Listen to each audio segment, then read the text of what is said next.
We are very sorry about the technology issues, but we'll go ahead and get started. My name is Ruby Papo, and I would like to welcome you to today's RDSG webinar titled The Rise of False Equivalence in African Rhetoric. This webinar and other ones to follow seek to build our understanding of African rhetoric and foster constructive conversations within this field and beyond. So I'll go ahead and briefly introduce our speaker, and then I will hand over to him.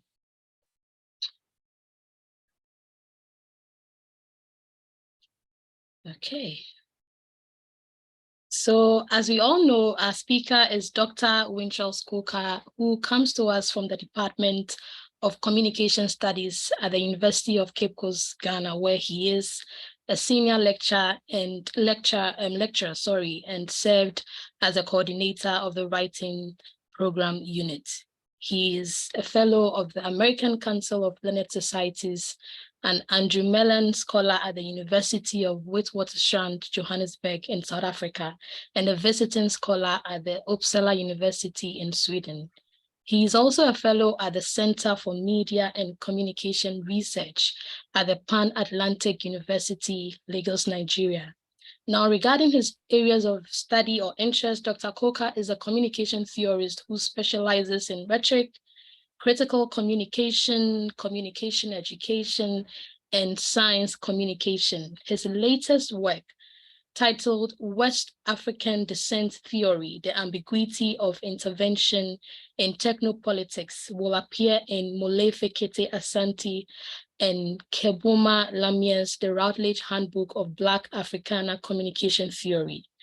Now, this very month, Dr. Coker is also billed to present a paper titled The Burden of the Yellow Skin, Deconstructing Xenophobia in West African Popular Discourse at the Yale-Jackson School of Global Affairs in New Haven, Connecticut. Dr. Coker, we are so grateful to you for accepting our invitation for the webinar, and we are looking forward to your talk. So over to you. Thank you so very much, Dr. Papo, for agreeing to moderate this important webinar series, the first of which I am thrilled to present. Hello, everyone. My name is Winchalres, as Ruby introduced me, and I am speaking to you from the University of Cape Coast. The title of this presentation, this webinar, is The Rise of False Equivalence in African Rhetoric. Now, I come to this presentation from an interdisciplinary perspective where I am planning to speak on rhetoric, post-colonial theory, and then philosophy. So I want to look at how these connections will help me to speak to this topic. So I will start. So first we can start perhaps from a story. I love telling stories. So in August 2018, the University of Witwatersrand, Johannesburg in South Africa, a fellow Mellon scholar who is a Nigerian had an interesting conversation with me about the rhetoric of naming. To my colleague, I couldn't pass for a true Ghanaian, and for that matter, a true son of the African soil. And what was my crime? I thought about it. This is your name now, Winchalres. Is it not European, English, or French, Abi? Chichi, original name withheld, passed his verdict. Two things may have emboldened my friend to think the way he did, or so I thought. The workshop was ab initio squarely about decolonizing knowledge systems, where participants may have thought about it for the first time, read the work of Walter Mignolo and his bon mots such as decoloniality, delinking, and epistemic disobedience. Second, Chichi is a proud member of the Igbo ethnic group. He insists it is a nation unto itself. Therefore, for Chichi, one could truly be an African so long as one has an African name. So as our dialogue piqued the interest of all the participants, including the director of the workshop, Billy Menon, and all other invited guests, such as Majid Shihade, Navedita Menon, and Caroline Hamilton, I was presented with a rare opportunity to give a formal response concerning what Navedita Menon described as an unprovoked polemic on my person. So in my defense, I raised three fundamental points. First, I argued that yes, it was factual to say that the name Charles, as Chichi emphasized, was indeed European. I told the gathering that Charles is a masculine name from the French form Charles of a Germanic name Karl. The original Anglo-Saxon was Seal or Seal as the name of King Saul of Mercia that disappeared after the Norman conquest of England.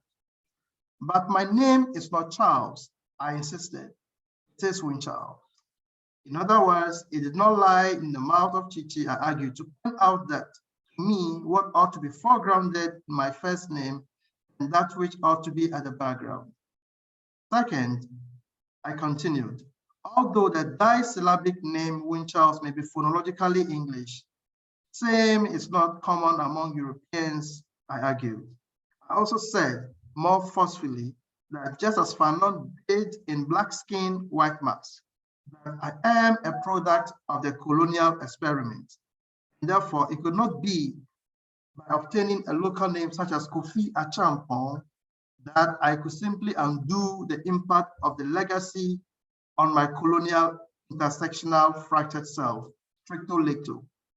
Indeed, Christopher Lee reports that Fanon's renunciation of his name and French citizenship to one of an Algerian did not matter to a fraction of local Algerians who still saw him as an outsider. I guess what then lay on was at the belly of our conversation was negation of my Ghanaianness and by extension my Africanness. My colleague, I think, was casting a penumbra of doubt on the purity of my identity. He was weary of me. Perhaps he considered of me as a tainted metis whose commitment to the cause of the African continent is suspect. But just as Juliet Capulet asked of Romeo, ephemeral lover, what's in a name? So too I asked, what do names truly communicate? Or more specifically, what do the names Ghana and Africa mean? That in what ways can a rhetoric studied from Africa, or more clearly, African rhetoric mean in the context in which I'm going to talk? Before I attempt to answer the questions I have posed, it's important that I bring to our attention two main problems inherent in our contemplation of African rhetoric, especially as obtains in the gamut of intercultural rhetoric. The first, you may suggest, concerns the trap to return to what I would refer to as the romanticization of an idyllic Africa seeking to purge itself from the vestiges of the colonial Libyan term. Some commentators have observed that to think African rhetoric is to idealize rhetorical traditions and practices in pre-colonial Africa, where the continent was untouched. Following the work of Fanon and his edict not to be slaves of the past or to the past, I re-echo that the effort would yield little result in theorizing African rhetoric. Although Africa does not belong in the abbreviated time of modernity, it certainly does not belong in the past. As a matter of fact, Africa belongs in the present of the past. Thus, as scholars of African rhetoric, we can look back at the past and nuance our thinking of the present and, more important, of the future. So I make reference to Ige's collection, which was published last year, and the many works that were produced in that particular production or work. But to posit that African rhetoric should look up to Kemet as its crucible is to deny the complexities confronting it. Other problem the scholar of African rhetoric needs to grapple with is what I have titled, or what I call false equivalence. So can we please go to the slide on false equivalence? By false equivalence, I am looking at the logic of comparing two things where it does not hold. Now, in this context, I am saying Yes, so force equivalence. So I'm asking, for example, that often in our quest to show the world that Africa is rich in rhetoric, we scholars tend to create an unintended impression that it is by verifying knowledge and tropes afforded in Western thought that we legitimize African rhetoric. How do the 5 canons of rhetoric, for instance, look like in many African contexts? What kinds of piste, topoi, kairoses characterize African rhetorical tradition?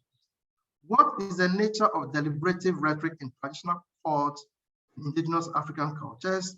And how do rhetorical situations shape, enact, or give rise to African rhetorical discursive practices? Such questions, I argue, has a way of making us think about the nature of African rhetoric through and through. So in my contemplation of African rhetoric, I have developed a schema by way of looking at African rhetoric in its perspective. So it will give me a minute. So in thinking about African rhetoric, I want to refer to the works of Oruka, who conceptualized African philosophy in its entirety and came out with a certain taxonomy. So I am referring to the taxonomy of Oruka, in which he has 5 main schema. But to return to the question about what African rhetoric is and what African rhetoric is, it is important that we first and foremost look at the idea about what Africa is. And by doing that, I refer to the works of Mudimbe in his books, The Invention of Africa and The Idea of Africa. So that said, I would like to move straight into the nexus between African rhetoric and African philosophical thought. Now, in emphasizing African rhetoric, its connection with African rhetorical thought, we first and foremost need to understand and unpack the difficulties surrounding the concept Africa and African, because these labels are complex and have multiple meanings. Africa is not a single continent with a single identity. This is because there are different and multiple Africas that have and continue to give rise to a bundle of personae. So there's no point therefore emphasizing one African culture nor one African or a Ghanaian culture qualitatively different from the, for example, Swedish culture or the American culture. And therefore, in speaking about African rhetoric, I think I find inspiration in Isaac Obinquedu's term called value boundaries. So as Africans, we are distinguished on the basis of our core value boundaries that have to do with the role of the supreme in the lives of the African concept of time, and its influence on Africans. These are important concepts to fall on in a discussion of what African rhetoric, for example, is all about. So as I said, talking about African rhetorical traditions, we can establish 5 main divisions. So one is ethno-rhetoric, where we can situate, for example, the work of Kwesi Yankah speaking for the chief. We have sage rhetoric. We have nationalistic ideological rhetoric, literary or artistic rhetoric, and hermeneutic philosophy or hermeneutic rhetoric. So having established this, I would like now to see, for example, that why must we be bothered about theorizing Africa using, for example, African rhetoric on its own terms? In what way can we, push knowledge in African rhetoric on its own terms using African tropes? Think of African rhetoric in the way I am proposing is to engage in what Mignolo has termed epistemic disobedience, or what Dilip Menon describes as the art of temerity. The questions that engage my thought here and now are as follows. What conceptual maps are useful for reading African rhetoric? Speaking from the position of Mignolo, how should scholars of rhetoric in and about Sub-Saharan Africa get to change the content in terms of the conversation in rhetorical scholarship? How can rhetorical education be truly decolonial by not being stubbornly indigenous and religiously Western? My concern then has to do with the politics of that liminal space, rhetorical pedagogy in Africa. How should we theorize it? Can such terms as homogeneity, locality, or purism on the one hand, hybridity, heterogeneity, intersectionality, cross mediums on the other hand, be useful tactics? Reflections on the attainment of this goal in the global south so factor point to minimal contributions from African scholars, and I'm therefore very happy about the work produced by Ige and his colleagues last year. I'm happy to say that I was privileged to have, been the reviewer of the book. Okay, it must be noted that unlike Dr. Coker, I'm so sorry to interrupt you. Your video is off, and we were wondering if you can turn it on. Okay, thank you. Thank you too. All right, am I on? Yes. Okay, thank you. I'm sorry, I'm having technology issues here. So, all right. So, reflections on the attainment of this goal in the global south so factor point to minimal contributions. And as I said, I'm happy that the book produced by Ige and his colleagues came out last year. It must be noted that unlike the West, Africa has little to show for its involvement in rhetorical communication research. And it's useful to say that the work will therefore contribute to a large extent in making it very possible. And thanks so much for all the contributors. So I want to situate all the discussions now in using the trope rhetorical gaming. So discussing the idea of false equivalence, not positioning the scholarship about African rhetorical systems and processes as to say that we are speaking in a way that we are responding to the West. So that, for instance, if there is Eurocentricity, we are also now propounding or conceptualizing Afrocentricity. My argument is that if we project our scholarship that way, we are still being Eurocentric. So I'm going to use the game AMPE to make the case that we can study AMPE, we can speak African rhetoric using African tropes if we study it on its own terms. AMPE is a traditional Ghanaian game of sport, usually played by two or more people who are normally females. It is especially commonplace among the Ghanaians. The game is also played in some part of Nigerians and Nigeria, and Cameroon, where it is known as Oga or Nzango, respectively. It's difficult to trace the exact origin of AMPE because information of the game was by word of mouth. So, in ancient time, the game was played among females to entertain themselves. Now, the popularity of AMPE has waned over the years due to a number of reasons. The first could be the allure of technophilia. Millennials would rather play video games or surf the internet rather than play AMPE, which is quite exhausting after prolonged periods of vigorous play. Another reason that accounts for the non-popularity of the game is the absence of the game in Ghanaian school co-curricular activities. Because AMPE is a game, albeit on the decline in Ghana, its valences are often overlooked. That is to say, the significance of the game is usually taken for granted, and worst of all, has attracted little scholarly scrutiny. So from a rhetorical perspective, the game AMPE is a highly rhetorical engagement in which affordances such as rhetorical appeals are highly deployed. For instance, the game stimulates dilection in many girls. The most obvious rhetorical strategy in playing AMPE is multitasking.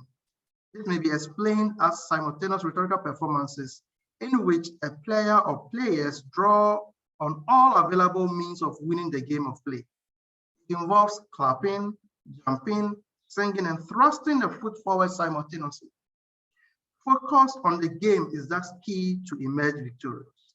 This task requires sharp cognitive skills displayed by opposing players to combine all these embodied actions at once, in addition to thinking of what foot the opponent would thrust for. In a word, AMPE is a game that teaches critical thinking, agility, and concentration. These are some of its inherent rhetorical arguments. The game also thrives on the ethos of opposing teams. Each opposing team relies on the dexterity of the protagonist. This is because the game thrives on the rule of probability. Probability is a measure of a chance that an event will occur as a result of experiment. A team, usually even in number 2, 4, or 6, is made up of what we call a mother, who is a captain, and her daughters or teammates. It is a mother who comes forward to take on the mother of another team in a competition. In Ampe, either party only wins when the same legs of the two players meet or when they thrust their foot forward in opposing direction. The study or the analysis shows that when legs don't meet, it is called ampao. To meet, the legs didn't meet. It's what I call oppositionality or divergence. The reverse is ishim, that is to say the legs have met. I term this convergence. The probability that either of them will occur is 1. It follows then that there is only one chance at winning an opponent and moving on. Since the ultimate goal is not to lose but win, only one who is observant and is able to predict an outcome has a tendency of winning an opponent's player one at a time. All these processes take someone who is sound and has a reasoning capacity to arrive at this. Strategy is thus key in this enterprise. How this comes to play in Ampe is in terms of selection of players to make up a team. Simple as it may seem, there is an ultimate goal that a team desires. In order that that's achieved, a team needs someone who is very skilled and predictive of how the game goes to identify who their threats are in order to quickly eliminate them from the opponent's team so they can have a way to victory. This is because if proper selection of team members is not done, the opponent may either be a threat to victory for the leading team. Okay, so I wish I could show you a video, but for want of time, the pictures could do. It may also be noted that playing Ampe evokes high pathos.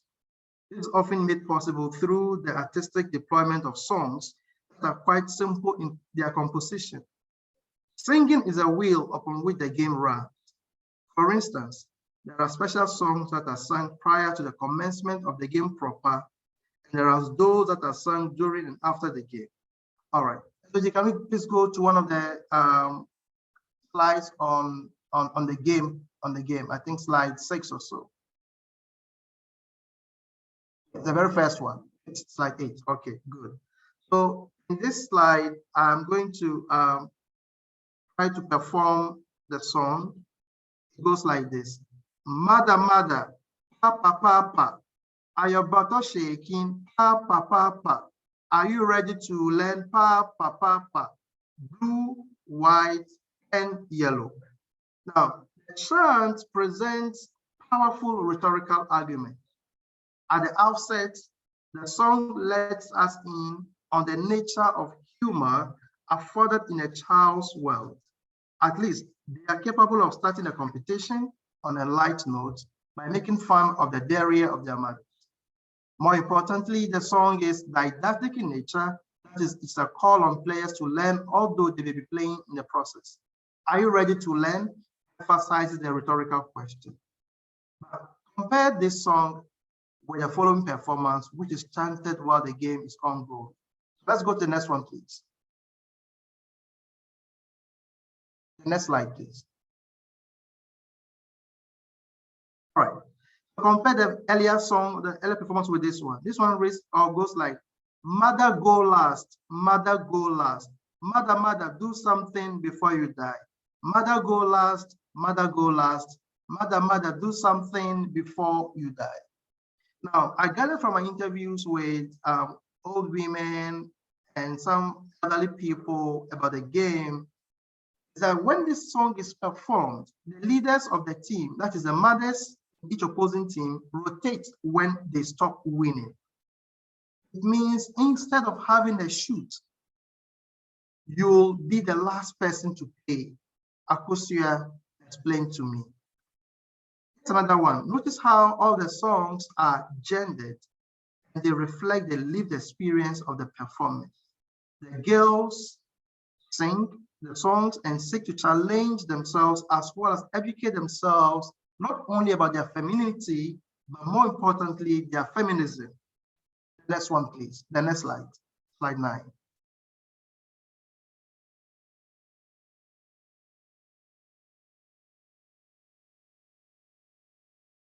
Okay, what do you think about this with reference to vegetables in the performance or in the recital? So as part of playing Ampe or the game, you get girls singing or women singing Amo, Chito, Sebe. Amo to it is tomatoes, Chito is pepper, then Sebe is garden eggs or aubergines.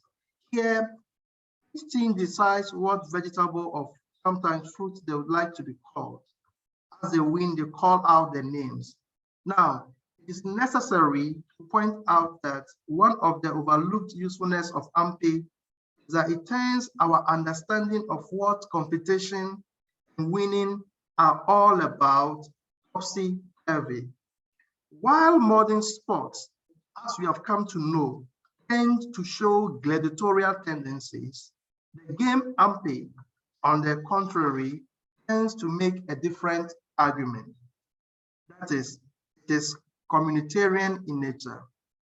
It is a kind of Ubuntu that aims to promote unity among players and their cheering audience. The story is told of an anthropologist who proposed a game to a group of African children. He placed a basket of sweets near a tree and made the children stand 100 meters away. Then he announced that whoever reached first would get all the sweets in the basket when he said, ready, steady, go. Do you know what these children did? They all held each other's hands, ran together towards the tree, divided the sweets equally among themselves, ate, and enjoyed the sweets together. When the anthropologist asked them why they did what they did, they all said in unison, Ubuntu. They meant to say, how can one be happy when the others are sad? Ubuntu in their language means, I am because we are, and because we are, I am. Recall, therefore, that what makes African rhetoric is its spiritual orientation, which is more of coexistence with nature rather than conquest, which is more of collectivism rather than individualism. Zinabo 2000. So by way of conclusion, what I set out to do in this lecture is to provoke us to reimagine ways of looking at the idea of rhetoric in Africa. I have sought to advance a dialectic that seeks to recognize the power of rhetoric unto itself, not as a way of paying obeisance to indigeneity, but as a way of conceptualizing African rhetoric on its own terms. Throughout, I have put my best foot forward, arguing the process that it is by thinking, speaking, and writing about African rhetoric in these terms that we can contribute meaningfully to the web of global scholarship. That conceptualization of rhetoric within the context of sub-Saharan Africa should, I would propose, be termed Afrifuge. Afrifuge is not a nonce word reminiscent of Afrocentricity. The latter, as I've indicated earlier, is caught in the trap of establishing an idea parallel to Eurocentricity. But by using the term Afrifuge, on the contrary, I am inviting all scholars of rhetoric and communication and other allied fields to collaborate in order to theorize and live the experience of the contemporary African. Afrifuge offers a conceptual map for finding solace, a liminal space not bounded by filiation with the past nor romance with the West. To be understood as an attempt to unpack, deconstruct, and unearth unknown and already known forms of rhetorically speaking about communication phenomena in a conceptual Africa. Thus, an Afrifugal theory of rhetoric should be bold to add to the canon of rhetorical studies by seeking to develop novel ways of thinking about rhetoric. Afrifuge is an invitation to theorize anew. Thank you very much for listening.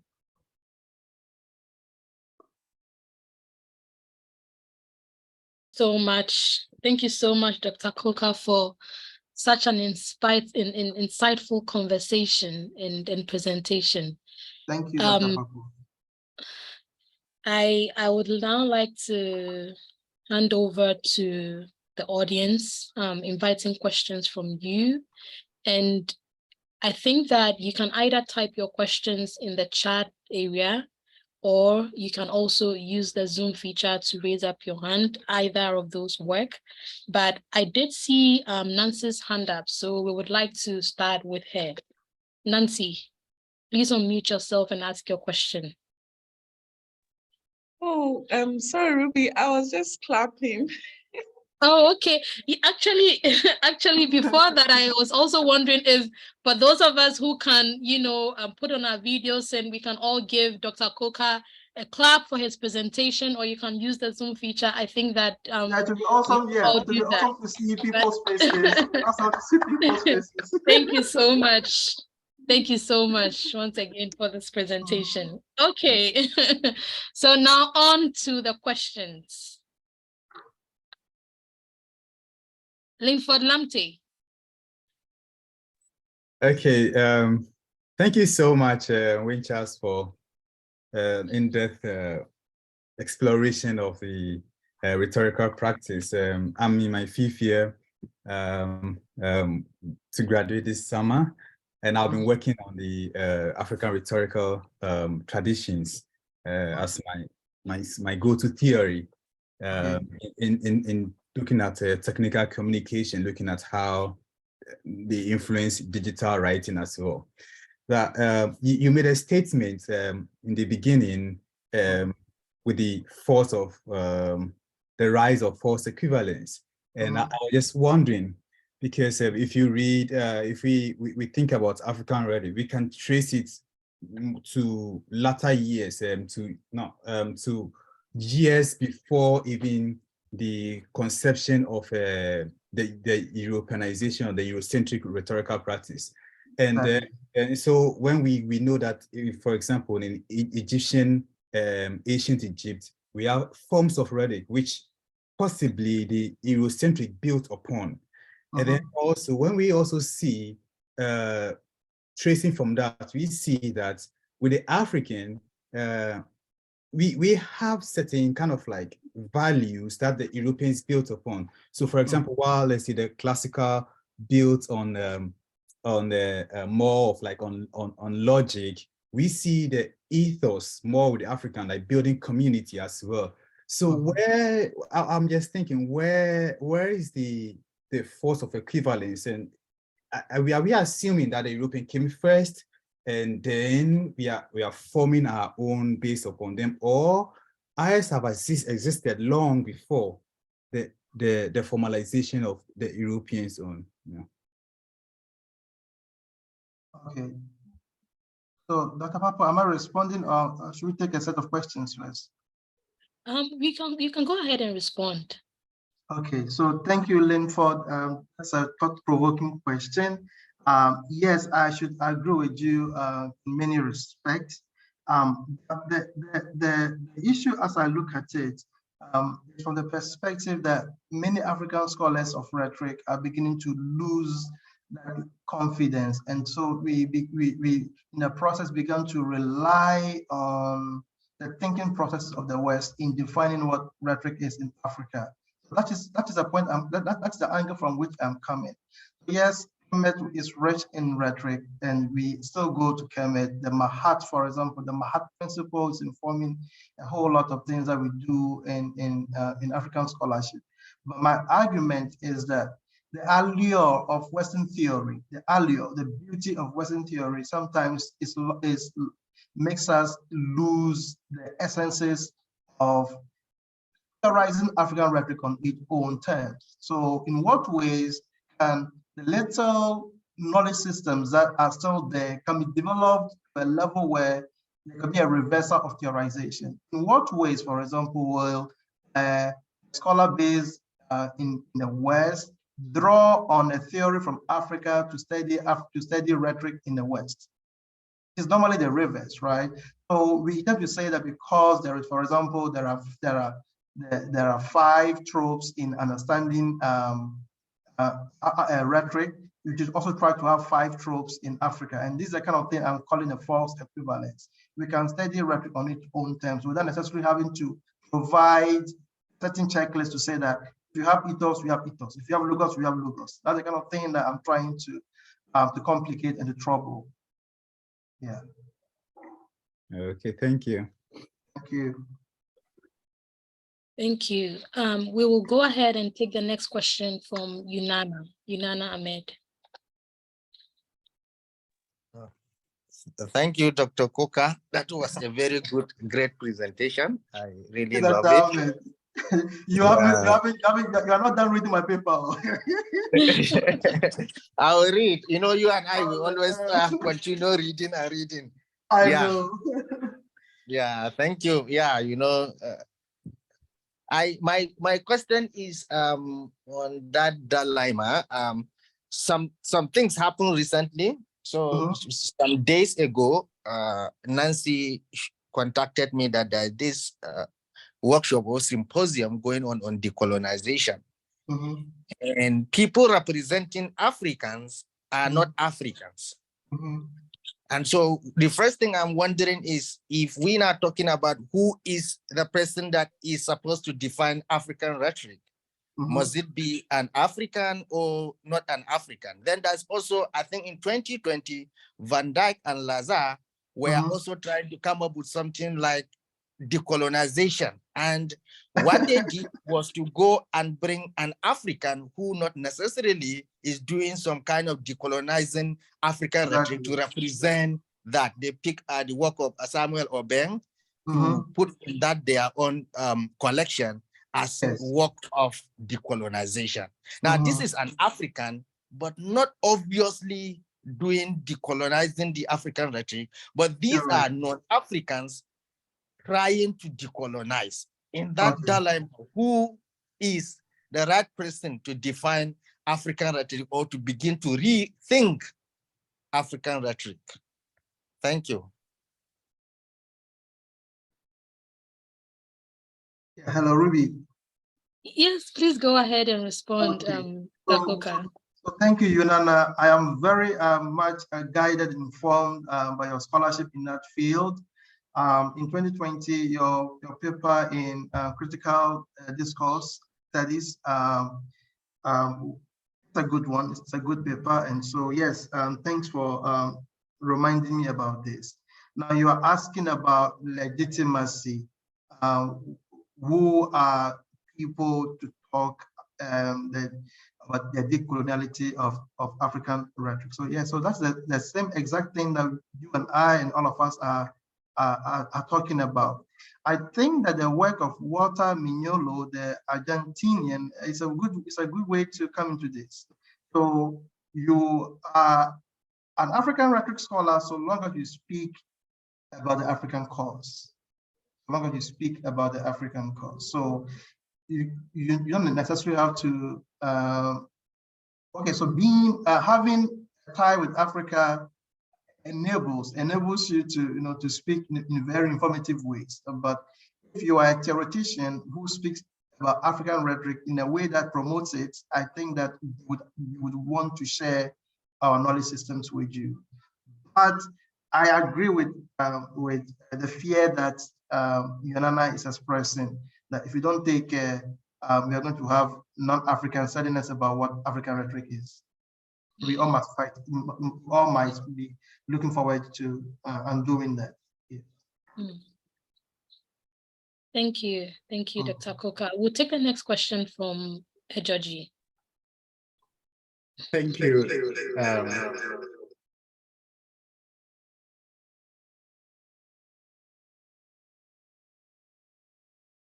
Okay, I'm using 2 screens, so so thank you, Dr. Coker, again for this thought-provoking work. I have 2 questions. So the first one is about AMPE. I want to know what you think about the diction of the examples you used. For instance, so at the beginning, you said AMPE is mostly a female game. And then in the diction, we see things referring to mother. That's example 2. And in example 3, we have things related to kitchen and dining. So like pepper, tomatoes, and the rest. Yeah. So do you think that this, limits unpaid to that domestic and female related activity, or there are examples from your interaction with these players of the game that there are other spheres, like the public sphere, like maybe politics or those other spheres. And so if this is limited to just the domestic, what does that say about the relationship between game, the rhetoric of game, and issues of femininity and such discourse? So that's my first question. My second question is about Afrifuge. Yeah. So recently, I'm happy you mentioned that you reviewed Omedi and Ige's book, because in that book, Omedi makes an argument for infra-constitutive rhetoric, where he invites us to think about African rhetoric as one that draws attention to modern and postmodern forms of rhetoric, that is oriented towards assembly of speech acts. Okay. And also speaks about or from below and within. And he asks us against, he cautions against essentializing and homogenizing African social forms, right?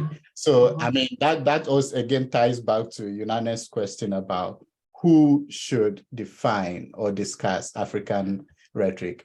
So my question is the term African rhetoric not enough to explain that nuance and dialogue between both the historical and the current? Do we have to look for a new term to do that work for us?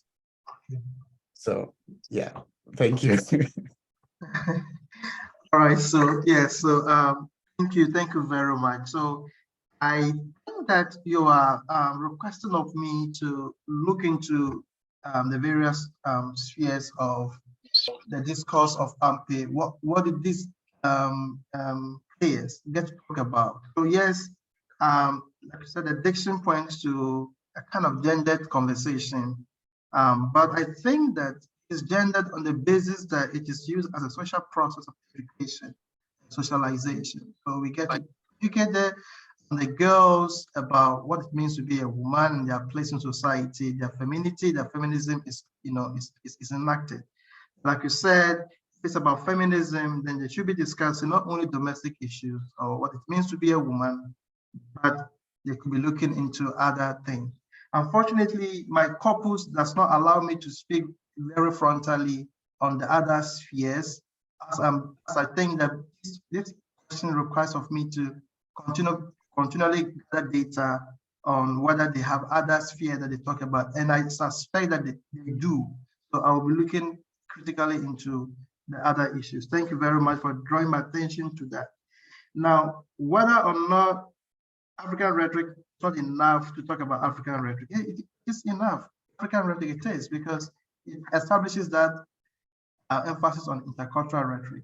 But my emphasis, however, here is that in the process of talking about African rhetoric, I am thinking, because I think that's my own dilemma or my own tension, that yes, I would like to draw on Eurocentric theories to really enable me to, to reconstruct African rhetoric. At the same time, I am developing concepts through and through based on African rhetoric. So the term Afrifuge, therefore, is my own effort or my own way of saying that I am going to not kind of create a certain mestizo, a way of looking at African rhetoric from that perspective. So it's my own conceptual metaphor for not being too Eurocentric, not being too like going back, in talking about African rhetoric. Like you said, not essentializing African rhetoric. So thank you very much. I should be reading that paper again to make sense of what Winchalres was saying in that particular paper. Thank you very much, Dr. Bozu. Okay, thank you. And Nancy Hinaku will take the next question from you. Thank you, Dr. Papo. And thank you, Dr. Coker, for the very interesting presentation. I think mine is a comment, and then I have one very practical question. I really like your analysis of AMPE as an example of the rhetorical game that you're talking about, because I think that it brings up all kinds of interesting issues that align with some of the ongoing conversation in rhetorical field at this present moment. For example, there is ongoing conversation on materialist rhetorics. You know, for a very long time, or traditionally, rhetoric has tended to focus on discourse, language, right? So speeches, and of course, later written discourse and so on. But now there's a lot of discussion on materialism, not just in terms of the socioeconomic, but in terms also of the body and of things and so on and so forth. And we know that in African context, one of the ways in which the Eurocentric tradition tried to marginalize Africa, not just in rhetoric, but in every field, is really the fact that the African was constructed as voiceless, right? But in this example, we see the use of the body itself, right? There is speech, but there is also the body. The body and speech work together to create a kind of discourse or narrative. And I think that it complicates some of the conversations within the field, but also the ways in which we try to separate speech from, you know, the corporeal and so on.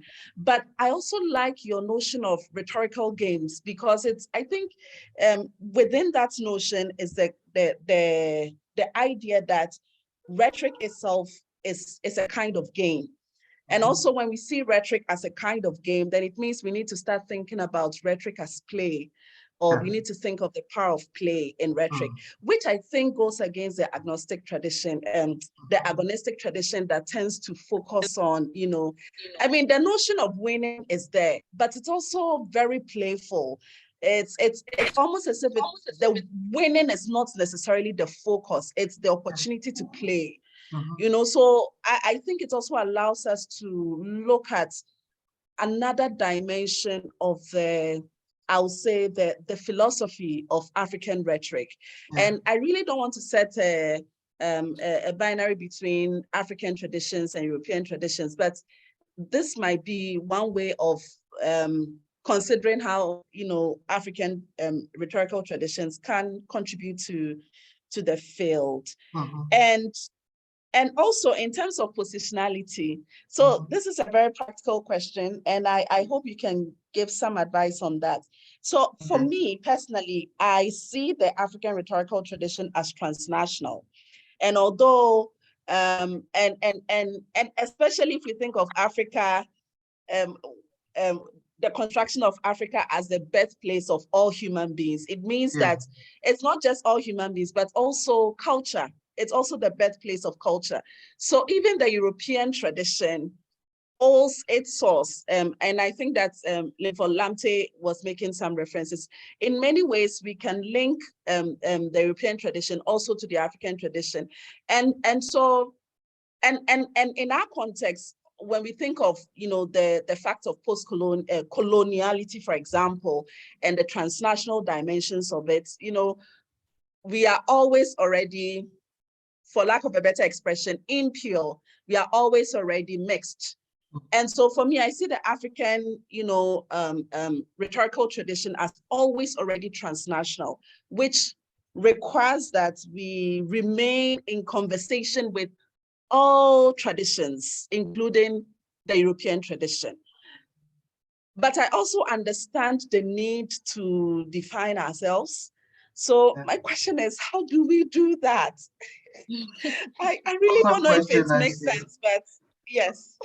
It is very, very interesting. So yeah, so thank you about your insightful commentary and comments about the rise of materialist rhetoric. Last year, I published a paper on chaos, magma, and pregnancy in understanding the materiality of statues on the campuses of universities in Ghana. So if you go online, you can get to read the paper on materialist rhetoric. The idea about speech embodiment and the rest, that tying that one with what Doji said, making me think about revisiting games at the AMPE game, and then we may come up with another paper on speech and embodiment and the politics of play, for example. But your question on positionality and African rhetoric being transnational, that's exactly what it is. Nancy, thank you very much. Which is why I am saying that we can study African rhetoric from an Afrifugal perspective. So just like the metaphor of centripetal and centrifugal forces, we are not going to share the beauty and importance of Western rhetoric, of Western theory, but you do that with the mindset that you would like to bring to bear or unpack traditions, concepts, and tropes that African rhetoric is not addressing. That's my point. For example, knowledge systems are political systems. So if you attend a conference in the West, they set the agenda, and then you speak about rhetoric from Africa using the concept that they want you to talk about. In the process, there are concepts that we have that you're not even paying attention to. That's the point I'm raising, that contributing to global scholarship, contributing to rhetoric global, in contributing to rhetoric as transnational, how are we contributing to this, and bringing about new concepts and tropes that the West can also be proud to quote from or to use as part of their understanding of rhetoric? Again, like we said, it's really, really a thing that we must be working on, because it's difficult to answer that question. Thank you so much, Dr. Coker. I have a question, and it's related to all that Nancy have been saying and you just said. So I'll hold on, because I think Divine and Stephen, and there's also a question in the chat. So I'll hold on with those questions before I bring mine in. But let's take Nancy Frimpom's question from the chat. She says, I'm curious about your take on the language or the politics of naming and their influence on rhetoricians' approach to theorizing African rhetoric. For instance, the issue of climate change existed in Africa. It just was not conceptualized or named as such. Great. So that is what it is, right? So whoever names you has a power over you. And therefore, my lecture is an invitation to be very confident in our knowledge systems. I think that sometimes we feel shy to think about African rhetoric in the way I am proposing, because who are the scholars you are going to cite in advancing your argument? And how, for example, I know that Papo and Henaku and Papo talked about Sankofa in a very nuanced way in the publication that came out last year. So Sankofa, now we can say very confidently that Sankofa is a conceptual framework that you can use in your analysis. So that's the kind of thing I would like us to do. Let us be very confident and bold in calling out terms and concepts that with time will have traction in the field. Other than that, we are always going to be providing empirical data to support the views of the West. Okay, thank you. Thank you. We'll go ahead and take Divine's question. Thank you so much, Dr. Papo, for the opportunity. And I'm sorry, I'm driving. I'm going to a conference, so please, if there's some noise, please pardon me. And Dr. Coker, thank you so much for this awesome research. In fact, if you know, you are one of the, you and Dr. Opoku Mensah were the ones who made me study rhetoric as a discipline now, and I'm very grateful for that. My question has to concern with when thinking about this project, I wanted to know if you you possibly might have included Professor Indrovu Gachani's work on epistemic freedom, as you think about, rhetoric and false equivalence. Thank you. Okay, so thank you. Could you, what time was that again? Divine? Epistemic freedom. Yes. Okay, okay. Thank you very much, Divine. It's great hearing from you. Yes, I'm going to be digging into the professor's work and then see how it can get to problematize, complicate the work. Thank you very much, and all the very best to your conference.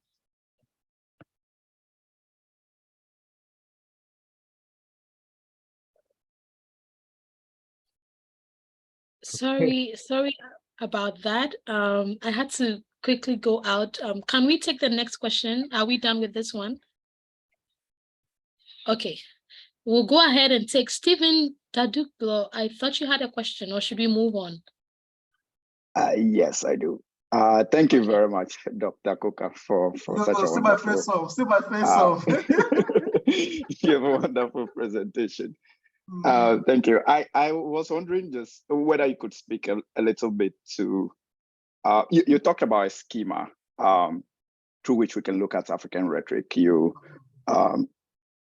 mentioned literary forms. You mentioned about 5 of these, and I was just curious whether you could speak to the kind of criteria that should drive how we are mapping out, different forms of rhetoric when it comes to African rhetoric. That's right. Yeah. Thank you so much, Steve. I wish you could see my face, except that my video is not starting. So please forgive me. I actually can. It's not intentional. Yes.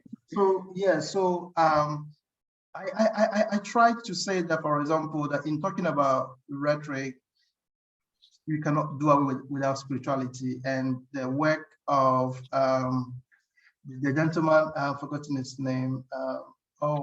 On drums. What was the name of the guy? Boko, yeah. For example, shows that rhetoric in Africa will always be spiritual. But yes, the taxonomy is not my own taxonomy. I kind of found inspiration from Oruka, who created that taxonomy in African philosophy. And as I read it carefully, I realized, but this also applies to African rhetoric. So yeah, we can continually have that conversation. For example, literary rhetoric, it has political rhetoric, where we place the work of Nkrumah and Nyerere and those people, and then the other types that I spoke about. So that taxonomy, I cannot speak about it very confidently, because we would need to do work to confirm the gray lines identified across these 5 types. So Steve, thank you very much in drawing my attention to it. So he has, for example, ethno-rhetoric, sage rhetoric, nationalistic or ideological rhetoric, literary artistic rhetoric, and then hermeneutic rhetoric. So for me, I think that it's a very convenient way of looking into the literature on African rhetoric, one way or the other. Thank you. Thank you too. Maruf, we can go ahead and take your question. Okay. Yeah, thank you. Dr. Coker, thanks very much for the presentation. I think this is my first time seeing you, even though sometimes I see your Facebook post and I see your conference papers. Thank you very much. Thank you. Just a follow-up to what Nancy mentioned about rhetoric being transnational. I thought, like, is it possible that African rhetoric being transnational, is it possible that we are most likely going to have a sort of conceptual confusion? Because when you look at is it possible we could say there's some sort of synergy between some rhetoric performed in Africa relative to what happens in the Western literature, or rhetoric being transnational? Because I'm thinking, if rhetoric being transnational, using African rhetoric being transnational, it's most likely going to be like a case where the way we construe epistemology is completely different from the way Western literature construe epistemology, because we seem to have a sort of principle that we think this is what constitutes epistemology, this is what constitutes ontology or axiology. Now, if we think of rhetoric being transnational, I'm thinking is likely going to lead to a whole lot of conceptual confusion, and most likely we might even lose our rhetorical performance. But I also like the idea that you are trying to do some theory building, trying to look at the Afrifuge, or I don't know if I get that. Afrifuge. I like that idea. But I'm wondering, is it possible to test some of the existing theories that is about African rhetoric? Because sometimes when we test theories, we are able to maybe see some contradictions and make some corrections than building new theories. Because when we build new theories, there's that likelihood that a lot of people might focus on new theories at the expense of the old ones that have not been tested. So is it possible for us to revisit the old theories and see how we could maybe, as it were, maybe try to do what some scientists call replication study, to see how we could replicate them in other contexts and see if they stand the test of time? Thank you for my friend Aruf. These are very interesting, confessedly very difficult questions that you're asking. So I am very happy about them. Now, the idea about conceptual confusion itself is very productive, right? Because I love tensions. You know, it is out of tensions that we get to produce, you know, knowledge systems. They are very productive. So I love tensions. Karl Marx would tell us to always create theses and then focus on the antithesis, just so you can create new knowledges by way of synthesis. So conceptual confusions are very productive for me. Now, but it is not for nothing that we are a Black people. It is not for nothing that we are African people. And therefore, being African would mean that you will or you could be thinking conceptually different from the way other people think.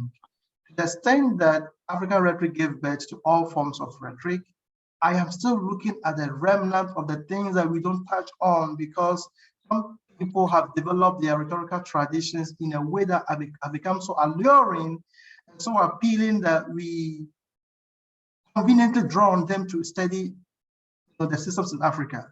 That is the argument I am making. Do what you can do in African rhetoric, but at the same time, remember that there are certain systems and conventions that we have not have been untouched. We as African rhetoricians must begin to unearth. As we unearth it, by testing theory, we are sometimes tempted to push and force the theory to fit. I'm going to give two examples. First, let's start with the idea of academic composition. Now, in the traditional Western academic composition class, writing is very linear on the basis that you must first and foremost start with a topic sentence, follow it up with a major support, follow it up with a minor support, and repeat the process very linearly. Yet you come to understand throughout the discussions from an empirical perspective that many African students do not think linearly, right? So if you are using a linear approach to teaching in an African setting, yes, you may end up saying that some students are not bright, others are bright. But if you use, for example, Agaraja's idea of translingualism, where he says that I am first and foremost an Asian, thinking European-wise, you understand that the idea of transnationalism sometimes is overstretched. So the argument I am making is that are there no concepts in Africa that have been untouched and underexplored, that can be studied on their own terms and developed to a level where they can be theorized? That's the question I am making.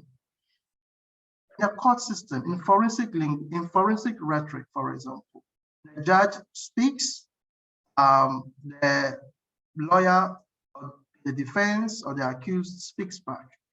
It doesn't happen like that in the traditional court system. So no chief can speak directly to a subject, nor can a subject speak directly to a chief. So logos is always remediated by the Ochiami, the equivalence of which Bianca says there is none. Who is an Ochiami, an African conceptual understanding, may be entirely different from who an Ochiami or a linguist is. There's no such thing as a linguist in Western rhetorical traditions. So we can theorize the Ochiami to mean that it is a form of remediation. It is a form of the force behind the speech. So how do we theorize being an Ochiami in, for example, in Akam or Ewe rhetorical traditions? So that's the point that I'm making, that by being transnational, by being global, by wanting to be quoted and cited, we should still remember that there are certain traditions and concepts that we have not yet been explored at all. That's the argument I am making. Thank you. Thank you, Dr. Coker. Thank you so much for such great responses. We have about 8 minutes, right, Georgie? Yes, we do. But we can extend it. The conversation is becoming. I am loving them. I agree. I have a question, and I also see a question from Eugene Quatin in the chat area. So I'll go ahead and take Eugene's question. He says, in your delivery, you mentioned femininity and feminism, and you used both words interchangeably. Are you suggesting that the two mean the same? So thank you, Dr. Quatin. Dr. Quatin is a specialist in psychology and guidance and counseling. So yes, I did not use femininity and feminism interchangeably, which is why I mentioned the two words. So by femininity, I mean the anatomical identification or the gender of being feminine. All right, so being a girl or being a woman or being a female. So your femininity, how you are, by way of sex. By feminism, I mean the politics of being a woman, the politics of being feminine or be a female. So these are the kind of two ways I'm understanding it. The policy that goes with it and the activism that goes with it. Yeah. Okay. Thank you. Thank you, Dr. Coker. I will go ahead and ask my question. And so I want to thank you so much for using the example of AMPE to, deepen our understanding of African rhetoric. It's such a great example. Thank you so much. And for my question, so you mentioned that this example turns our understanding of winning into communitarian. Was that the word? Yes, I did. The word. Okay. And, expanding further into unity in nature, collective as against individualism. So I want to ask, is it always the case that the purpose of African rhetoric is, to unite? Because you hear this a lot. And I say my question, is best references to what Nancy said about, it's not really about winning, but it's about the opportunity to play. And you see that the game of AMPE itself, there are two opposing teams, if I should say that. I wonder if you talk a little bit about that purpose, of African rhetoric, of being, to unite. Is it always the case? Thank you. That's my question. Thank you, Ruby. So I should say an emphatic no, because even in in traditional law systems, language and rhetoric are so deployed in an attempt to win an argument. So African rhetoric is not necessarily about winning. But the point I was trying to make is that this particular example gives us an indication that there is a different way of thinking about rhetoric in ways that do not necessarily have to be very competitive, but rhetoric which is cooperative.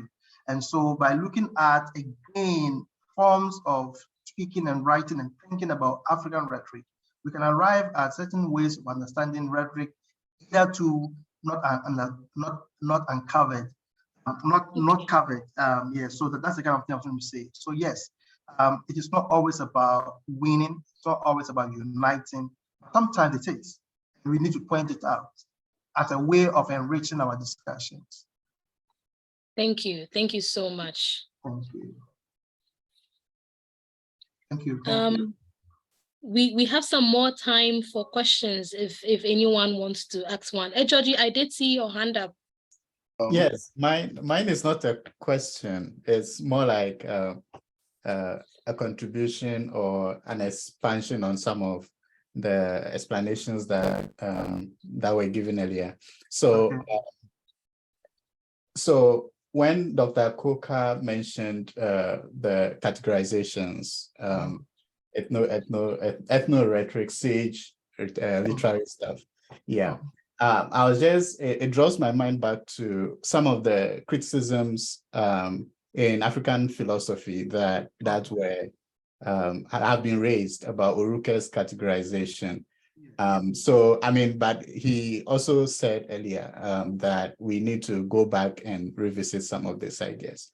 So in looking to enrich our work and borrowing from like places like philosophy, which is a very natural home to go for rhetoricians.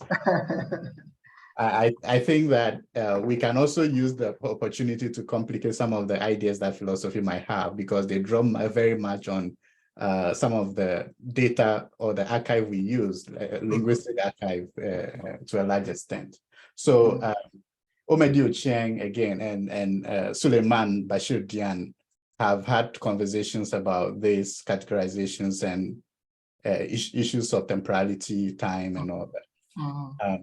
And then again, Dian has a work that he criticizes Nyerere and co on this idea of African societies being communal, saying that within that communality is also individuality.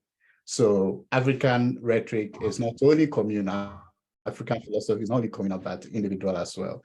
And I think that we have the very good chance to, or opportunity to build on those complications, because even in Western canon of rhetoric, when you look at stuff that people are writing on Africa, they define African rhetoric as communal, but it's not always that. For instance, if you go to the chief's palace, you have the linguists and all those people mediating, but at a point you have to defend yourself.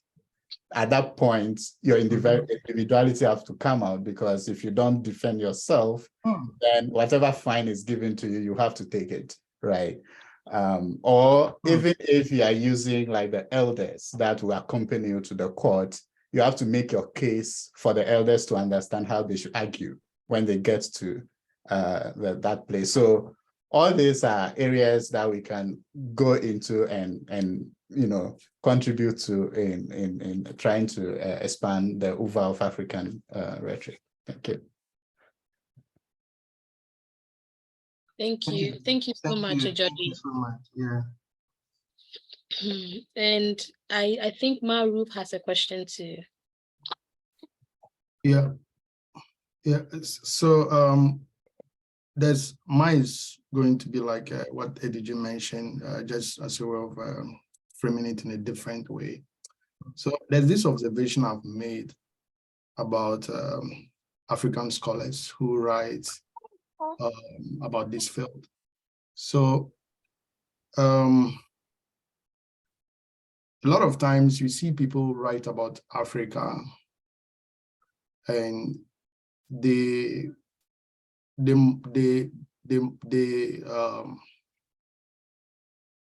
most cited theory they use is basically like what is predominantly called Western. And these are same people who talk about African rhetoric.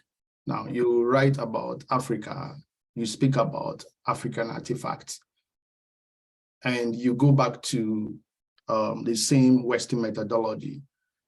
And when you do that, what is going to happen is that you end up like not being able to really represent the same people you claim to be representing. And I think that has a sort of inherent, tension and contradiction that sets African rhetoric apart. So I'm thinking if there's that possibility of, if African scholars are writing about rhetoric, they should be able to theorize authentic, experience and authentic principles that relate to the African experience. And when they do that, they would represent Africa better than what most of the time they do. So for example, going back to history, Nkrumah wrote a lot about Africa, but a lot of the theories he used, they are mostly Eurocentric, models and principles. His most quoted book, Conscientism, basically is just Marxism. It's just Marxism. And the same thing, you find in recent African scholarship, right? Let me put Ediji on the spot now. So, so Ediji's work, one of the works I read, I think he personally sent it to me. I think it's a conference proceedings he published with, I think, SIGDOC. And one thing I realized he used was multimodal critical and discourse analysis, or critical discourse studies. Now, when you look at this paradigm is just basically is Eurocentric, and we know the importance of paradigms, how paradigms tend to lean towards a particular axiological assumptions. And when this happens and you are investigating a sort of what he calls distant audience. Now the distant and the distanced audience, they are people who have unique experiences, even though it has to do with a technological artifact.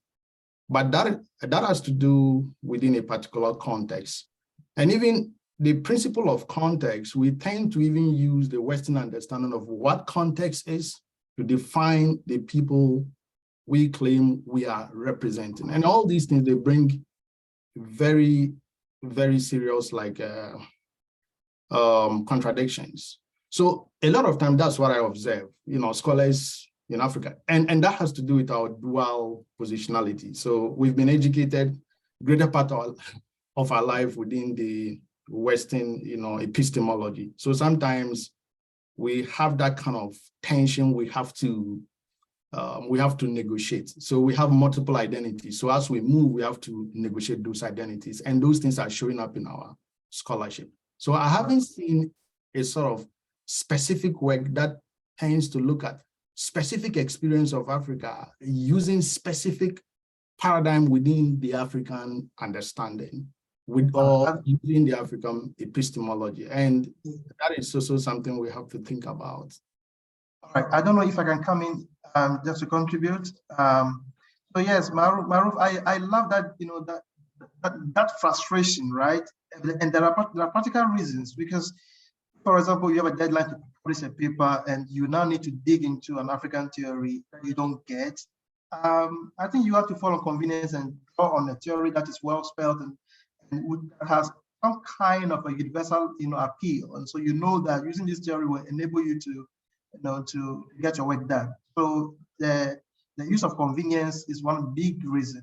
And again, the politics of publishing. So if you're going to quote an African source as your theory, and then it gets entered into those big journals, let me say, without this theory. So sometimes the politics of publishing does not allow us to be very bold about it.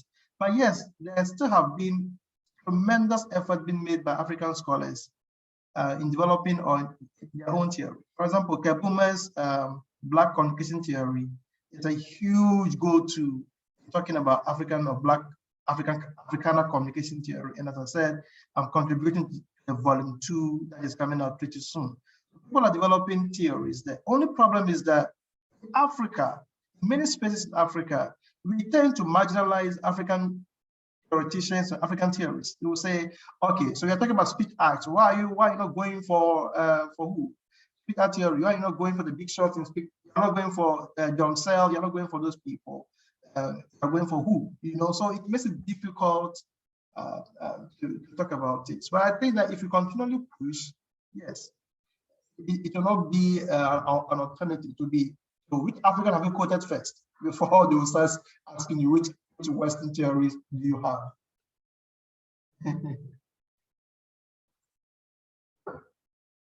Thank you, Dr. Coker. We'll take our last two questions from Nancy and Linford, starting with Nancy. Hello, thank you. So I have a question about voice, and I look at it from two perspectives, from the perspective of the researcher and the perspective of the students, or I would say from the perspective of research and the perspective of teaching, writing, and also because you brought up the question of composition. So from the perspective of the researcher, and I'm sorry to everyone, those of us who are not on the continent. At this point, I'm speaking specifically to our experiences here on the continent, because I think that it complicates the conversation a bit more. So for those of us on the continent, if we look at, for example, the fact that rhetoric as a field is not necessarily, for lack of a better expression, important field or very popular field, on the continent, or in my case, Ghana, right? So there are many terminologies and ideas and concepts within the field. So when you even start using the language of the field, you confuse people, or people just can't have a conversation with you because they don't share the same epistemic lexicon. And so you always feel that you need to constantly explain yourself. And so in many ways, your work here is not necessarily recognizable because, you know, it's difficult for people to connect with it. And also because we have this very Western training. And so although we are African and we say that we are doing decolonial research and so on and so forth, the power of the Western epistemology is so great that, in fact, sometimes, even when you say you are challenging it or rethinking it, or I don't know how to put it, it still crops up somewhere in your language and in your thinking and so on and so forth. And I know that you probably won't have a question and answer for this, but I wonder whether there are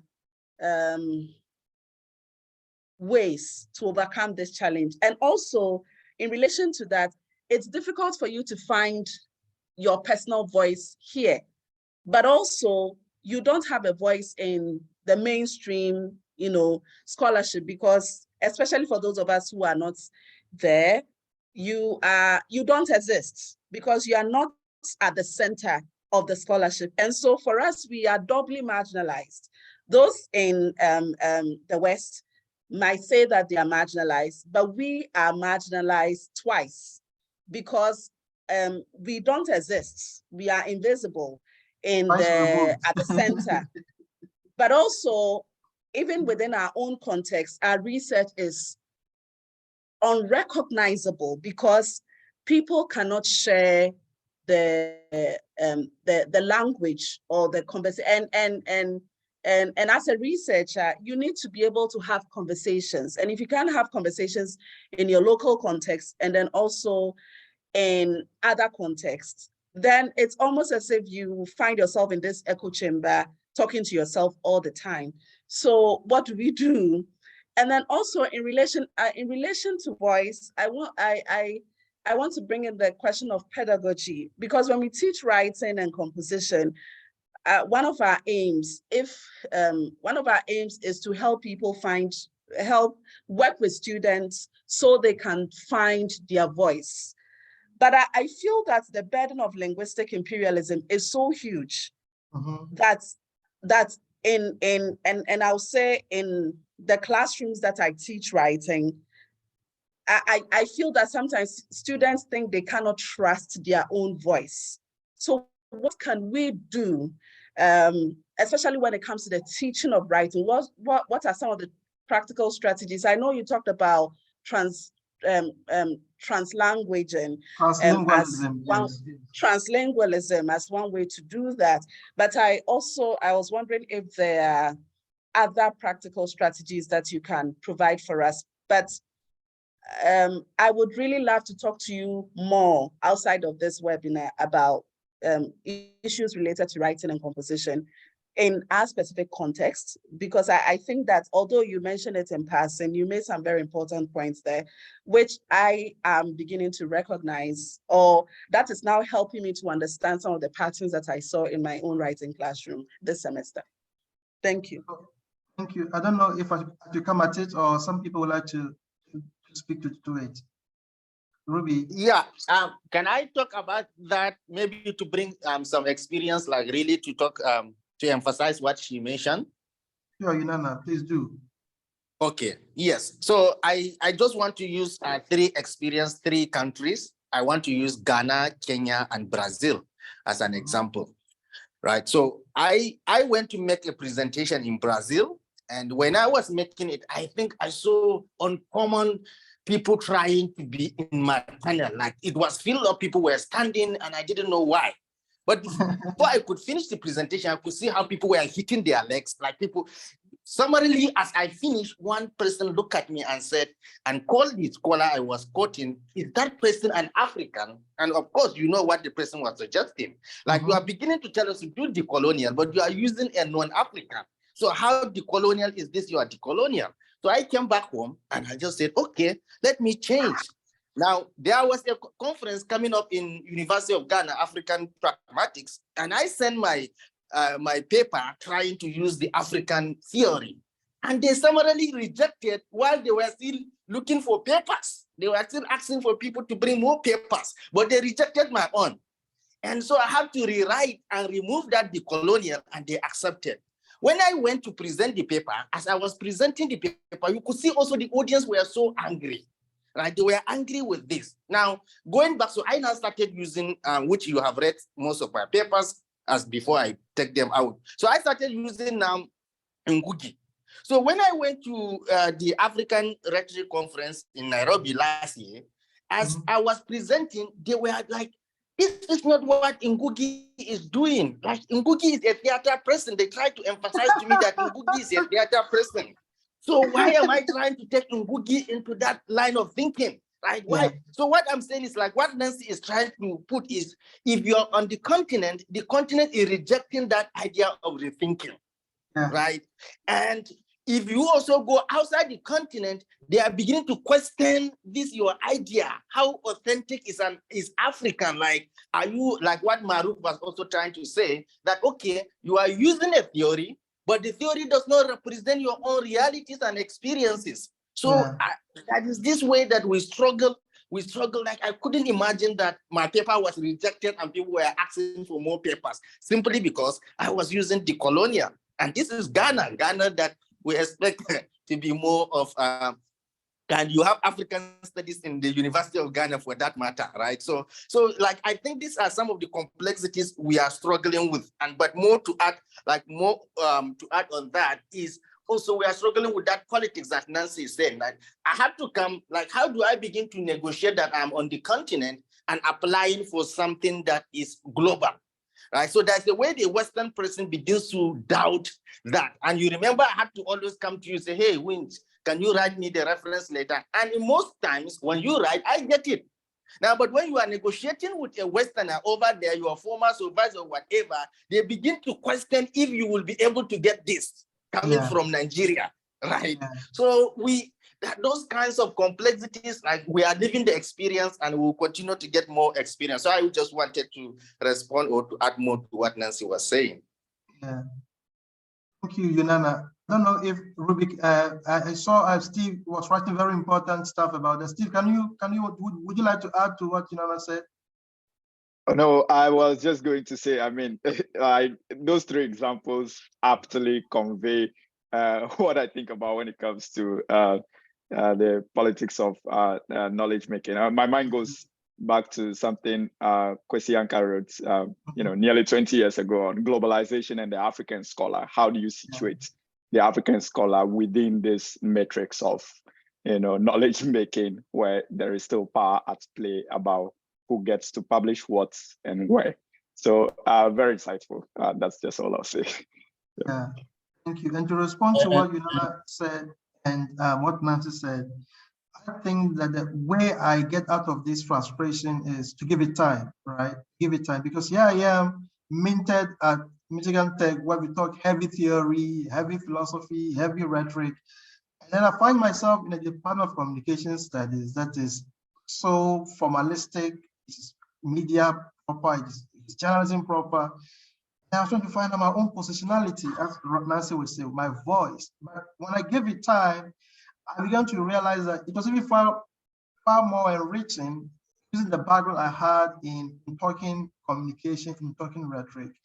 I'm beginning to see the dividends. So coming back to being a scholar in Africa, as Nancy would put it, being twice removed, I think that I draw inspiration from Sarah Tracy in the concept of multi-laying. Okay, so you can have a multi-layer approach to theorizing.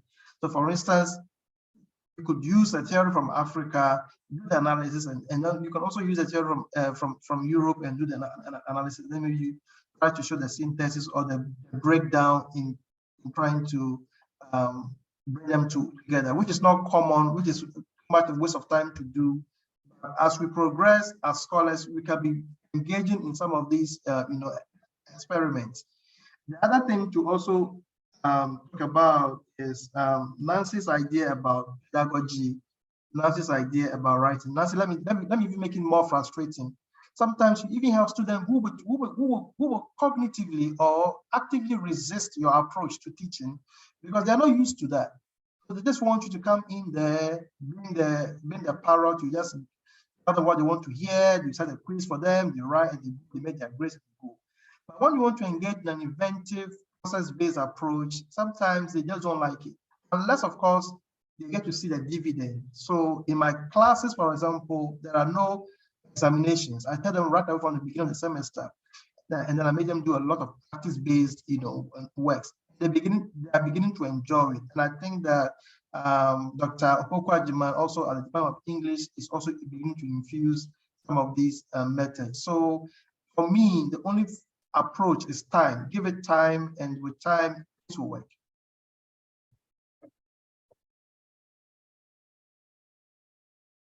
Ruby, I think you're muted. Okay, thanks.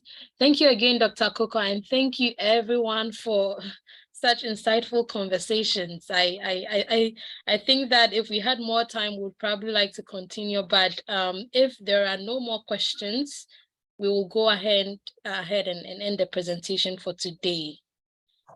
I see a hand clap from Nancy Frimpong. I think we can all go ahead and give the presenter a round of applause, and also to ourselves. This conversation has been great. And we should all go back and listen to it again. We will be uploading it on the organization's YouTube channel. So